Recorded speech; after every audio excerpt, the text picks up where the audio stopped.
today? Good. All right, glad to hear. Today is Friday, November 14th, so hopefully nice weekends are ahead for us all. Most full of sleep, I hope, for me at least. The Chapter 2 homework and quiz, as I mentioned, are due Monday the 14th at midnight. So today we are going to be wrapping up everything from Chapter 2. So after today you'll have seen all of the individual concepts and words that will be on the homework. Do be working on that over the weekend and come with questions to class on Monday where we can review and go over anything you guys encountered, anything you encountered issues with on the homework. Be working on it over the weekend, and do also send me questions via email. I will answer when I wake up, I promise. Yeah, and today we're just going to finish up Chapter 2. There's been a lot of kind of rapid fire related concepts. Today we looked at power last time, at least the name and the formulas. We're going to work some examples related to power today, and we will also end today talking about the concept of momentum, which is going to be very important because next week's chapter, Chapter 3, will be about momentum and collisions. So, any questions before we get started today?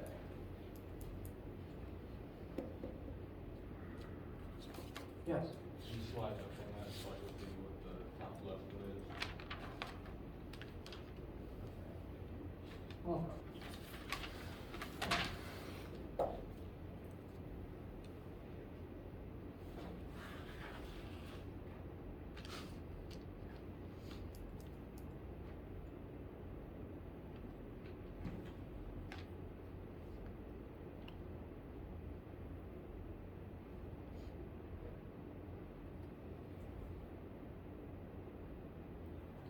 all right, any other questions?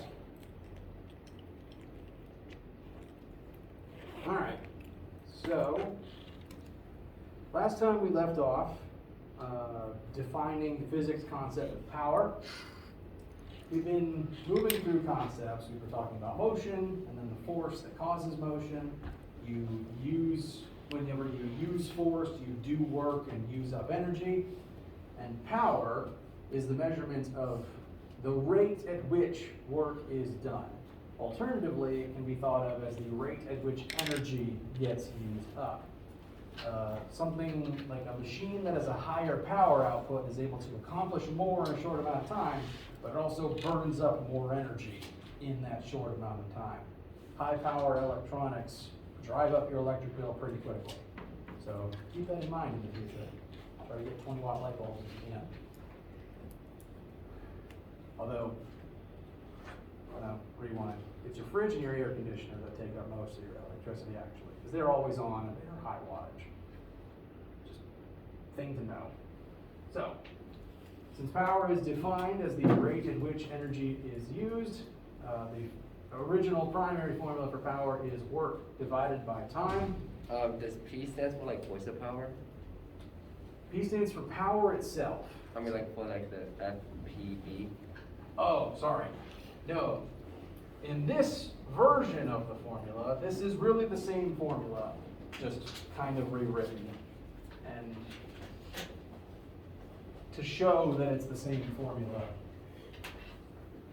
P equals work over time. And what's the formula for work? Yep. So I'm going to plug that in instead. So instead of work, we've now got force times displacement divided by time. And what's change in displacement divided by time?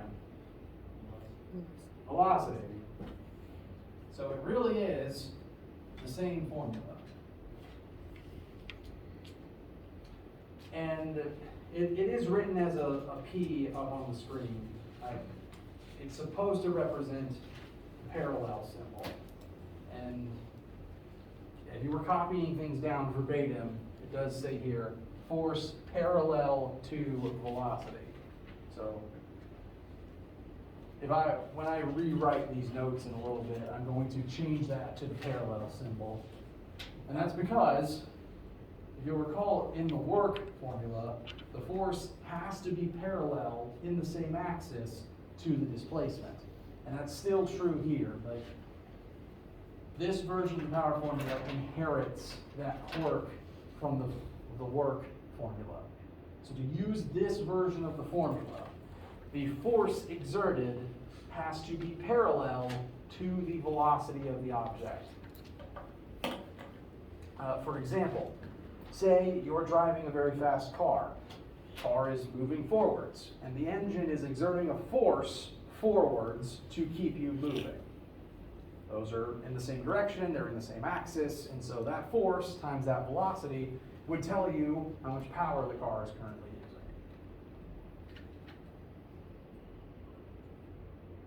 Does that elaborate better? Okay. So, it is technically the same formula. Which version you use might just depend on the situation and which variable you happen to know in the related question.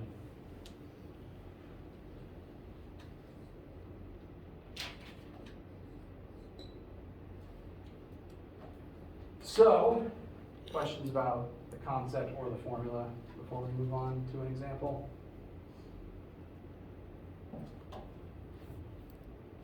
Okay. So, let us utilize this concept in an example. Pardon me. We are going to have two robots doing some work for us. It's moving day. I hate moving day, so I'm perfectly content building machines to do all that stuff for me. Two robots, both carrying boxes up a flight of stairs. Now they are one, two. Robot number one will be represented in red text. Is going to carry a 2-kilogram box up a 10-meter flight of vertical stairs, and it will take that robot 1 full minute to accomplish that task. A second robot, whose information I'll be writing in green, is going to run up the same flight of stairs, but with a slightly smaller box. This time only a 2-kilogram box. But Robot 2 is going to be able to make that trip twice as fast. Robot 1 does it in 1 minute, which I've gone ahead and converted to 60 seconds in my notes over here, because the formulas do want seconds instead of minutes. And Robot 2 can do this whole thing in half a minute, so 30 seconds.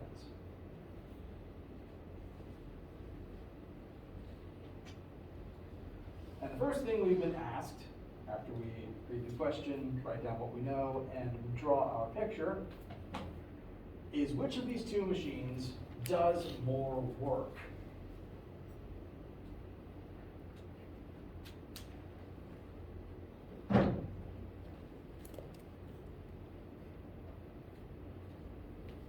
We will calculate this in a minute, but first, before we do that, and just in terms of the work done, what are your thoughts on which machine will do more? The 3-kilogram one. Say again, sorry. The 3-kilogram robot one. All right, 3-kilogram robot. Why do we think that? Because the box is heavier and it took them more time. It's just a heavier box. It should take more effort to make that box move. That makes sense. Let us prove that mathematically. We're actually calculating work right now, not power, so we need the work formula first. Work equals force parallel times displacement. Which means that for these robots, we need to estimate how much force they are using to actually do this whole process. Now we know the mass of each box, and as a general rule, in order to lift anything, the minimum force required is at least equal to that object's weight. We can use that minimum if we find the weight of the two boxes, that is at least the minimum amount of force that these two robots are exerting. So we just need to find the weight of our two objects. So for force, I'm going to plug in the box's mass times 9.8. Now the force of gravity itself would point downwards, but this is the force the robot exerts, which would point upwards, which is why I have not included the negative sign.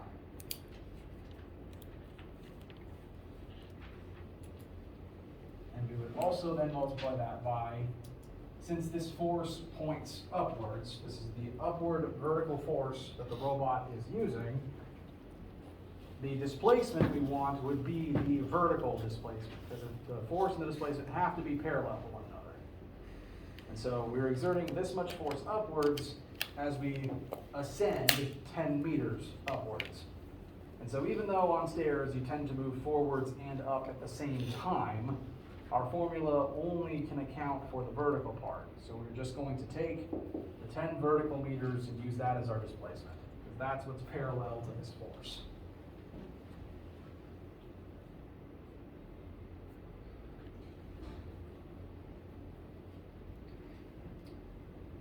And so that should give us a pretty decent amount of work. If my memory serves, which it frequently doesn't. That's about 294? That sounds right. Anyone disagree?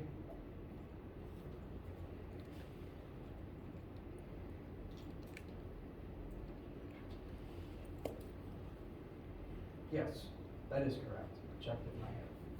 All right, so 294 joules of work for robot 1.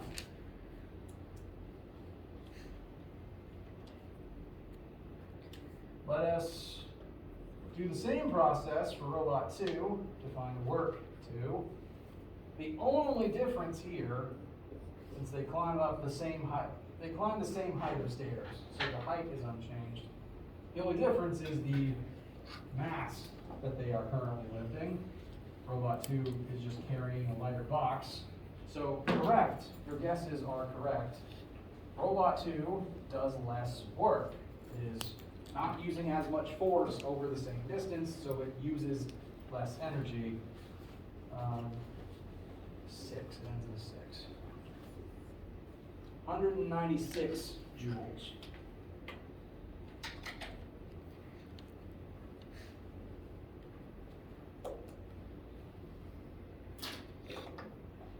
So, great job. Robot 1 does more work. It accomplishes a more intense task, but this does not factor in how quickly they were able to do it. This is just how much energy they used over the entire length of the process. It would technically be, just in terms of the work, it would be as mathematically identical if a much older robot accomplished this task in 2 hours. As long as it's the same mass and the same force lifted over the same distance, the work would be unchanged. Doesn't factor in the time yet. That's what power is for. One quick brief aside before we calculate power though. Note that what we did here is the same as the GPE formula. Mass times the absolute value of gravity times height. Because when you lift something, you are doing work to give it GPE. So this is not only the work the robots did, this is also how much GPE the boxes gained as a result of the work of the robots. So work and GPU will always be the same? Work, specifically for lifting things. You can do work that doesn't involve lifting. But if you are lifting something, the work will equal the change in GPE. Or I guess lowering something counts too. Bless you, also. I think someone sneezed. All right, so part 1 is done. We have found work. Now, how much which of these two robots has a higher power output is the next question. And thankfully, power is work over change in time. We have already figured out the work, and we know how long it took both of them, so all we have to do is divide a few things real quick. So, Robot 1's power is going to be its work over 60 seconds. Robot 2's power is going to be its work over its 30 seconds. The same, it did 2/3 the work in half the time. So, in terms of power, which one's going to win out? Robot 2. Robot 2.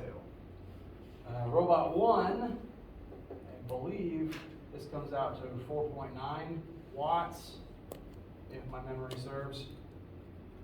And Robot 2's comes out to about 6.5 watts.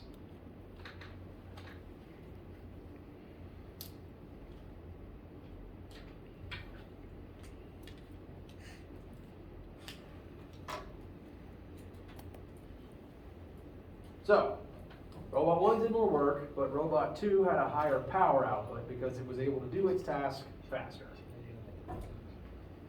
Power is kind of weird in the speed at which you do something, but also the intensity of the task matter pretty equally. In this particular case, it's just in terms of the power, speed won out. Twice as fast was better than 2/3 as impressive. Questions so far? Yes. Since the formula for work is force times distance, why do we put like gravity also involved to it? Can you repeat that, sorry? Since since the formula for work is force times distance, why do we add gravity also into it? Because It's going up, or yes, since we are, in this particular example, we are lifting these objects. So the force required is at minimum equal to the object's weight. And weight is weight is mass times 9.8. So these two terms come from the force term. Yes, different color ink.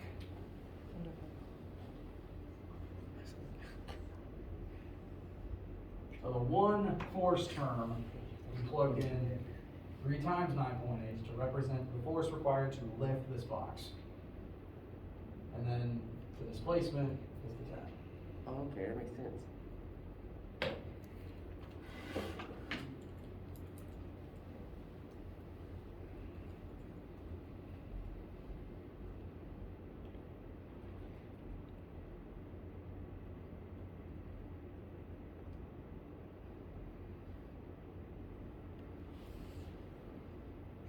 Before we actually move from this example, I want to highlight that to anyone curious about, say, your own power output, this method can be used to determine how powerful anything is, including your own legs.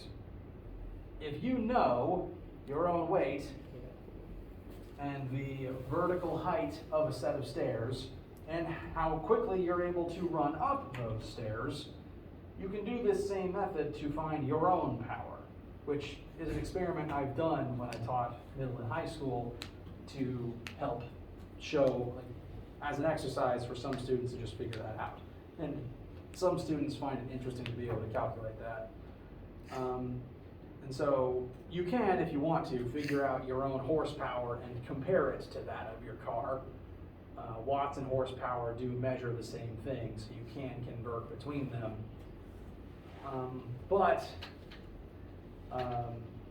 Minor fun fact, which will come up in a minute now. 1 horsepower, I've tabbed over to show this conversion. 1 horsepower is equal to about approximately 750 watts, which makes horsepower seem very impressive. And car commercials always love to advertise the horsepower of their engines. Again, there's a reason I wrote this example. But a weird thing to know about the unit of horsepowers is that they're not based on the power output of full-grown racing or work horses. So if you hear a car is 1,500 horsepower, that does not mean that that car is as powerful as 1,500 fully grown Clydesdales. Because the unit of horsepower was based on mine ponies. The ponies that pulled mine carts through mine shafts. Because you don't want to bring a full-grown horse down there. It's big and it takes up a lot of oxygen and it might kick things. They brought ponies. They move at a nice slow speed and they were able to exert enough force to pull something on rails. So a horsepower, the unit of a horsepower, is actually the equivalent of the power output of one stunted asthmatic pony that's been breathing coal dust. Less impressive than the commercials make it sound. And as another point of comparison, when I did that experiment in the past with other students, I myself calculated my own power output is about 1 horsepower. I am one asthmatic pony.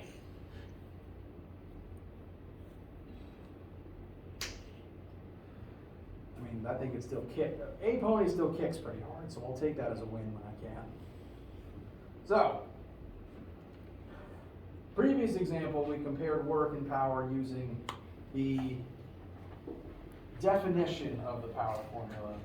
In this example, I want us to look at the other version, just so you can get an example of that in your notes.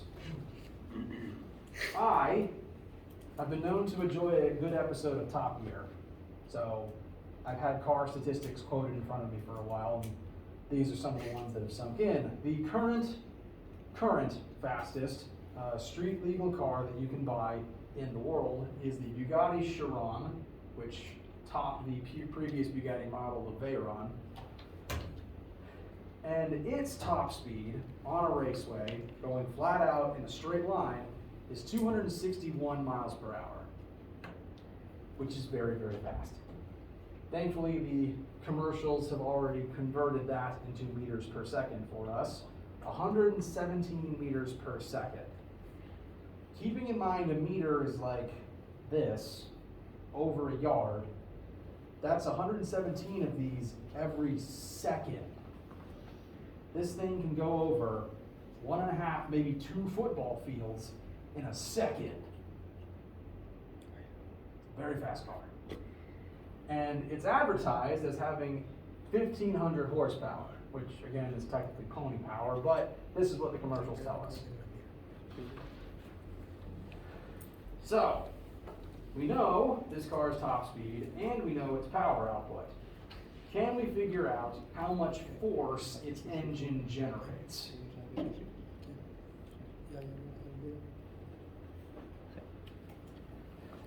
for this, I want us to use the other version of the power formula. Power equals force times velocity. Whenever you use force to make an object move, whenever you are doing work, that object not only displaces, but it has a velocity while you're moving it. So the force you exert times the speed at which you make the thing move can tell you your power output for that particular activity. This is the case for anything using a force to pull anything else, including ponies pulling the mine carts. So we can use it here to figure out the force that this engine is using. Or at least the minimum force this engine is using. It's entirely likely that the real force would be higher because it has to overcome friction. But at the very least, we can find its realistic bare minimum.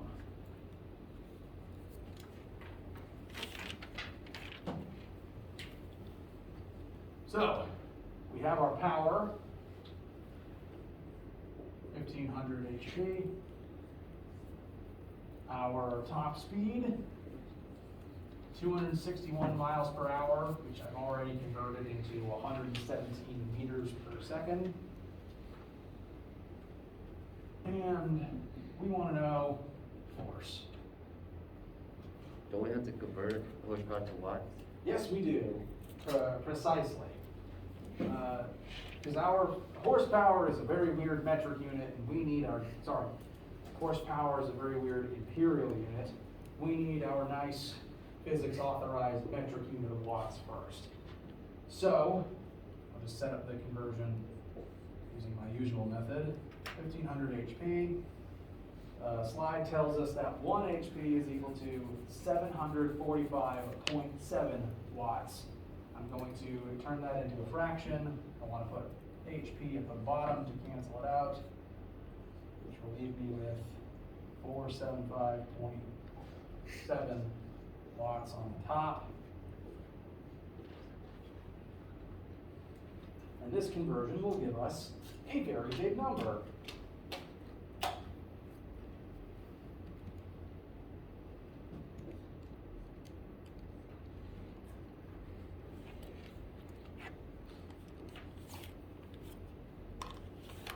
If you calculate this for yourself and find something different, please let me know. But my own math has given me 1,118,550 watts. This means that every single second, this car is going flat out using all of its power. It's using over 1 million joules every second.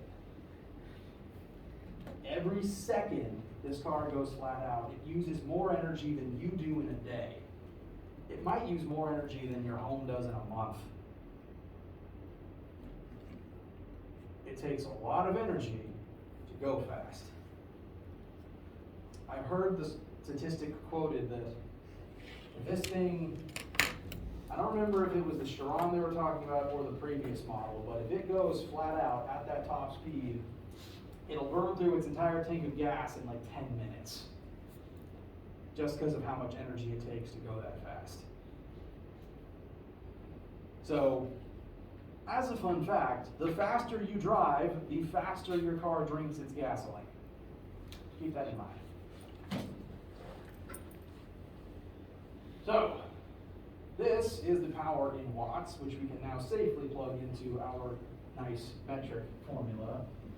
So, 1,118,550 watts is equal to our unknown force times our metric top speed of 117 meters per second. What does that make our final force?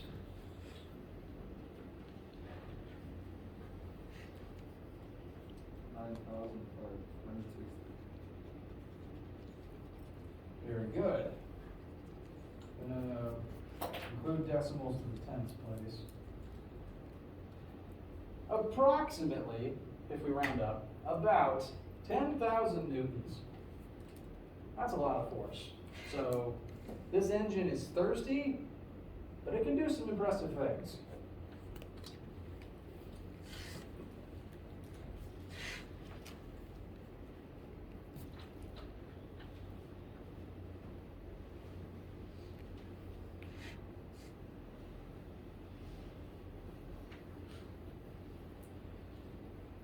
On a related note, if you were to, say, use this method to figure out your own power, you could also then apply that power over there in the other formula, along with your top speed, to figure out the force of your legs when running. I say this because sometimes my athlete students find the numbers interesting. Or at the very least, some of my athlete students like getting into competitions to see whose numbers are better. Questions about any of the examples we just worked?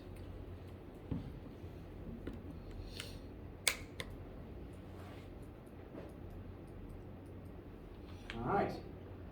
So, with that, there is one more concept that is present on the Chapter 2 homework that you need to see.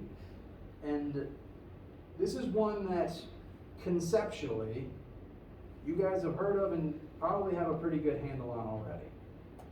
Because the word does come up in common English from time to time, and that is the idea of momentum. Before I even start describing all of this text, I want to just ask you, no wrong answers. When you hear the word momentum, what do you think of? How is it used in common English? like motion, I guess. It refers to motion. Very good. Motion is literally half of the formula. Anything else?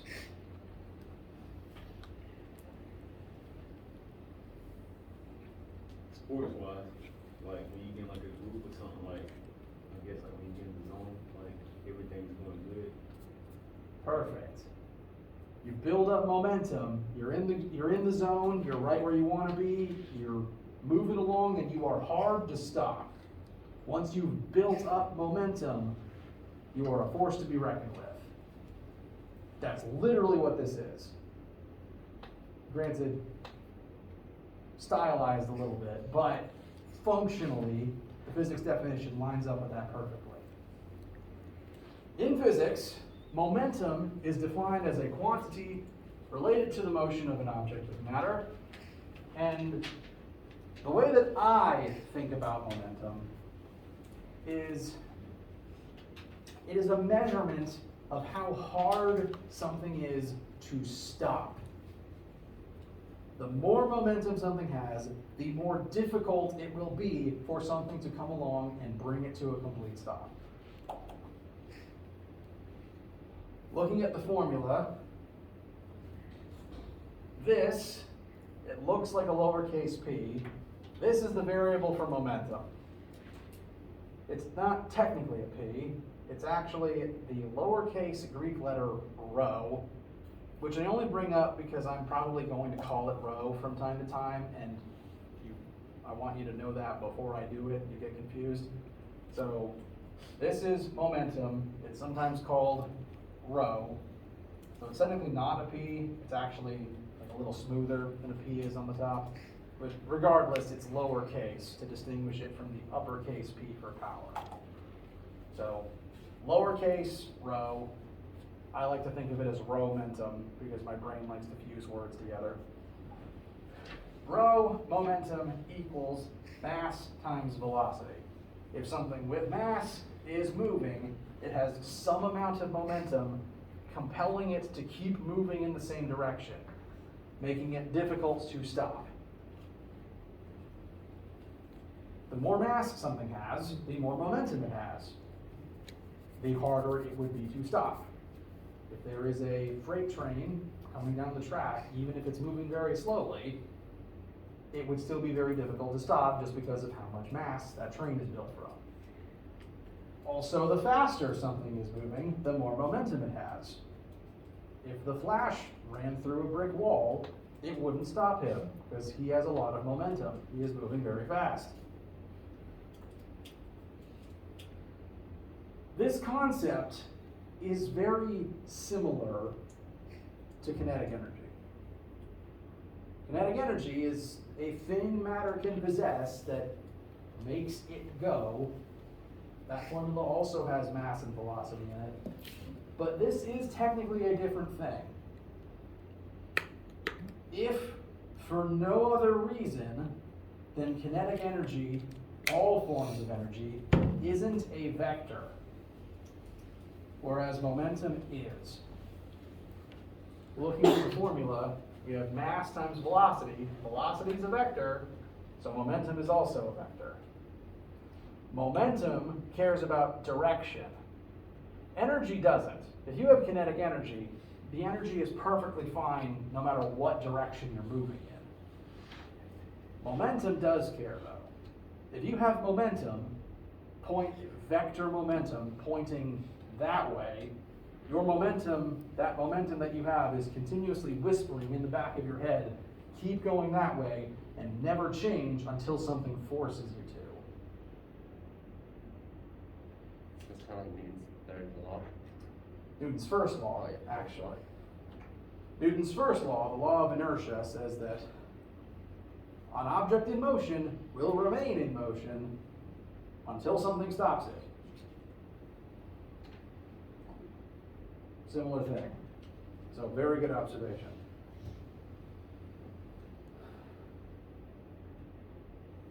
I had another point I was going to make. I forgot what it was.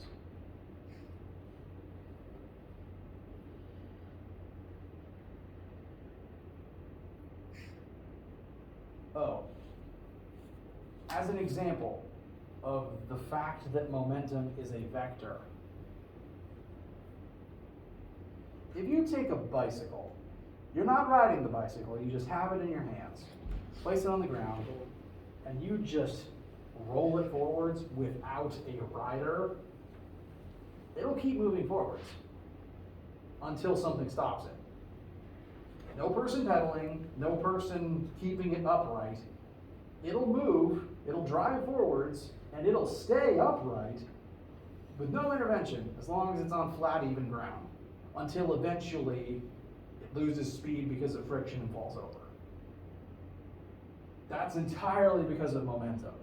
That bike's momentum says, it tells it, keep moving in this direction until something stops you. And that force even keeps it upright. Notice that if it's standing still, if you just put a bike on the ground, no kickstand, it'll immediately fall over because it doesn't have any momentum to keep it upright. But as long as it's moving and nothing knocks it over, it'll keep trying to move forwards in the same direction. That's entirely because of momentum. Questions thus far? Okay, I want us to use this formula momentarily. Before we do, let me clear off a little bit of board space for some math. I want to point out the unit for momentum. Thus far, most of our units are pretty self-explanatory, or they have their own unique unit, like force is newtons, work is joules, power is watts. Even though momentum was like one of Newton's big things, he didn't bother to invent a specific unit for it. The unit for momentum is just kilograms times meters per second, which is derived from the formula. You multiply mass times velocity, kilograms times meters per second. It does not have a more specific unit than that,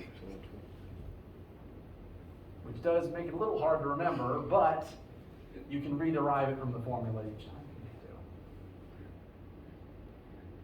to. So, we have now 4 different entities. Some are objects, one of them is an organism.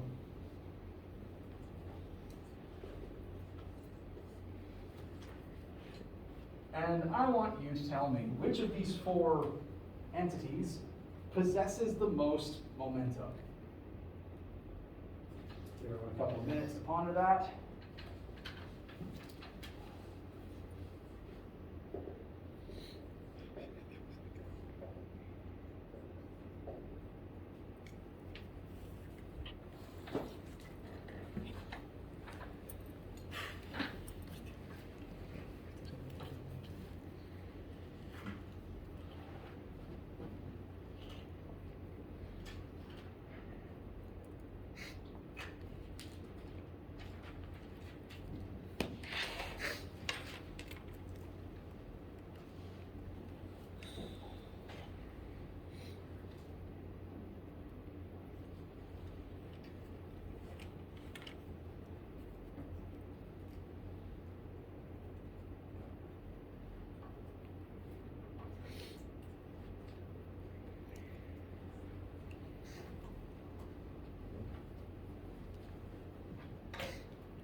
All right, cast your votes. Who wins?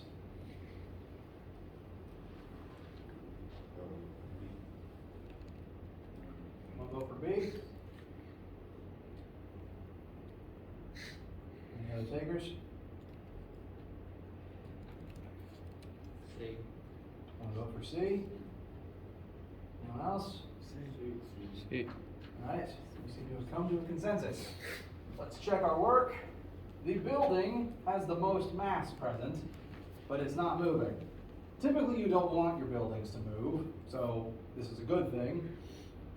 But incredible amount of mass times zero velocity is 0 kilogram meters per second of momentum. So the building, by default, loses. Which again is a good thing. You don't want your buildings to move, typically. The bullet is the fastest thing present at 1,000 meters per second, but it also has the smallest mass, 10 grams. Our formula does need kilograms, so we do have to convert that first. So 10 grams, we do the leapfrog method, is 0.01 kilograms times that impressive velocity only gives us 10 kilogram meters per second of momentum. The dog, both of its units are in the form that we want, so we can go ahead and just multiply them to get 250 kilogram meters per second. And the car, large amount of mass, but it is driving at 1 centimeter per second. This is like slower than idle speed. It's like creeping along at the speed of an ant. That converts to 0.01 meters per second. So that only gives us 20 kilogram meters per second. So, as pointed out, dog wins in the having most momentum department. If you recall back to the idea of momentum as how hard something is to stop, well, a building's real easy to stop if it's not moving because it's already stopped. It takes no effort to change that. Bullets are, technically speaking, very easy to stop. If you're just doing target practice, a plank of wood will do the trick. Dog, though, if you've ever seen footage of like sport dogs being trained, like a dog about yay big, like approaching wolf size, like I'm pretty sure this is a pretty big mass for a dog actually. So this is like approaching wolf size. If they're going full out, running at something, and they leap and cannonball themselves towards it, that thing's not standing up afterwards. I've seen footage, if that dog barrels straight at you, you're getting all the wind knocked out of you, and you are hitting the floor. They are literally furry cannonballs, which will then bite you and keep you on the ground. So, dog has a lot of momentum. It's actually pretty hard to stop. This car, moving very slowly, much easier to stop. Frankly, I can just put my foot against the bumper and keep this thing in place. I assume. I might be giving myself more credit than I'm due there, but definitely less of an issue than the canine cannonball.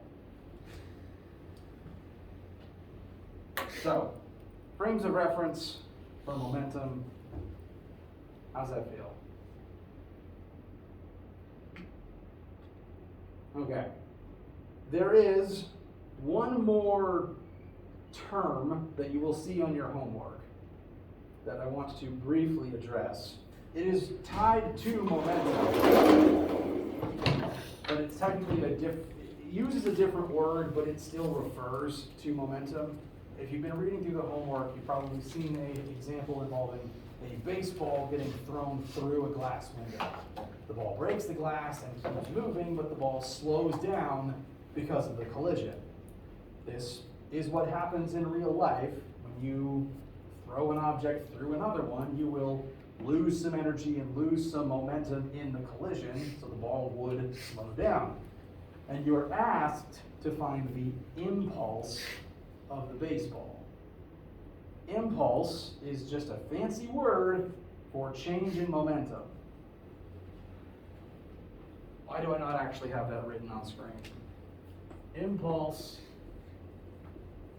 is change in momentum. That is the definition of impulse. If you are asked for it, it is just change in momentum. And I find the easiest way to find that, more often than not, is change in momentum is mass times change in velocity. For the baseball question, you throw a ball through the window, the ball slows down. As long as you know how much it slows down, its velocity changed, its momentum would change in tow. Multiply mass times change in velocity, and you'll get change in momentum. It's still momentum, so it still has the same unit, kilogram meters per second. I don't really like that physicists decided to give impulse a name when it's just change in momentum. Delta rho makes perfect sense. But I'm pretty sure Newton, in his own notes, gave it a name and gave it its own variable. If you look on your formula sheet and you ever see lowercase j, that's impulse, which again is just change in momentum. I don't know why. Frankly, this makes less sense to me than making momentum a rho in the formulas. I don't see the need to have its own name and variable, but it does. I have to deal with that fact. But the way that my brain remembers it, because I tend to fuse words together, like I turn rho and momentum into rho-mentum, J and impulse in my brain fuse to become Jimpulse. So that's how I remember them, at least. So, momentum, mass times velocity, how hard something is to stop. Because something's velocity can change, its momentum can change. Change in momentum, I like to describe as mass times change in velocity. And that change in momentum can be further described as impulse. There's one other formula for impulse that we're actually going to talk about next time, because this ties in perfectly with next week's subject matter, collisions. And so that is a topic for then. For right now, just with momentum and the word impulse, how do you guys feel? Okay.